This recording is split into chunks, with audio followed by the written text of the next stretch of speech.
Something like that, I answered, purposely vague. He looked delighted. Anyone a ken? Probably not. He tapped a finger to his lips, scanning me again from beneath his hood, entirely unperturbed by the raindrops cascading down his long nose. I'm sure I ken ye fae somewhere, lass. That I couldn't deal with right now. I doubt it. I extended the ticket further, rain soaking up to my elbow, until he finally understood my meaning. Giving the ticket a discontented stamp, he motioned for me to drive on. Welcome to Skye. His tone was decidedly less sunny. Pulling away, I felt terrible. He was a talker, and as a fellow talker, I understood the sting of that kind of brush-off. The man was my people. But it turned out even the sunniest of personalities could be dimmed after a 12-hour car journey from London. Throw in the white-knuckled driving of a human who'd forgotten what it was like to drive on the winding roads of the Scottish Highlands.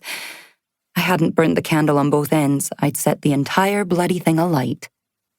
The only thing I was fit for was food and a bed. The entrance to Skye was delivered with very little fanfare. A narrow pier transcended the rocky Armadale Bay at the southern end of the island, shining prettily under the grey cloud cover. You could think of the island itself as resembling a hand with 5 stretched-out fingers, each finger a peninsula. We were in the thumb. Despite the long journey, my Minnie purred beneath me, completely at ease as I steered onto the shore-hugging lane that began to feel familiar. The road that would carry me 15 minutes north to my childhood home was flanked along one side by half-bent trees.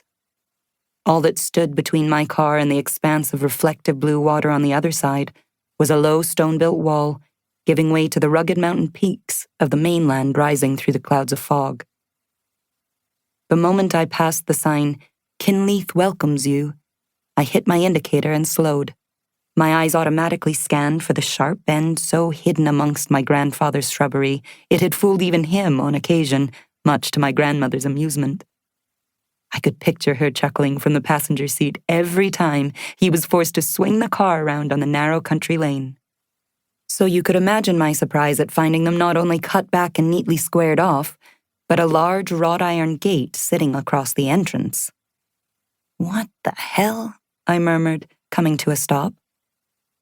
Keir had passed away almost 3 months ago.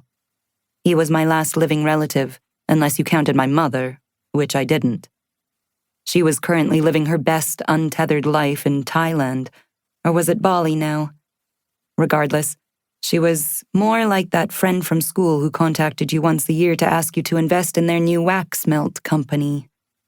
And Keir, well, my grandfather wouldn't have spent money on something like this. Turning in, I pulled the handbrake and clicked off my seatbelt. Dudley gave a pathetic yowl that said, "If I don't eat in the next 30 seconds, death is imminent." I fed you 2 hours ago, you little monster. A hastily scarfed-down meal by the side of the road, as I'd attempted to pee behind a bush while simultaneously keeping my eyes peeled for anyone with a camera. I could already picture the headline. Disgraced starlet damages endangered ecosystem via urination. The paranoia was second nature at this point. I bet Julia Roberts never had to deal with this shit.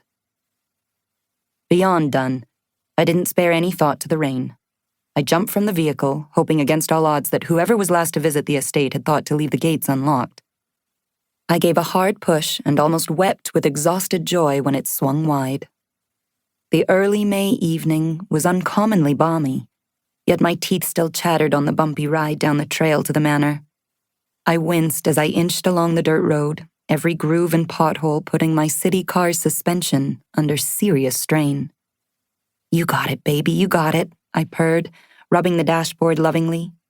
Soon enough, the track opened to a wide gravel driveway.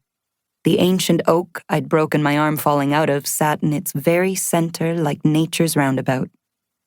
Then there was the manor, the home of 4 generations of Murphys, the very same wind-torn saltire flag whipping from the slate roof's singular turret. 2 stories built in Victorian-inspired style stood proud, its stone having faded to a light sand color over the years. The large lower-floor windows were almost entirely concealed by thick green ivy snaking around its structure like squeezing limbs.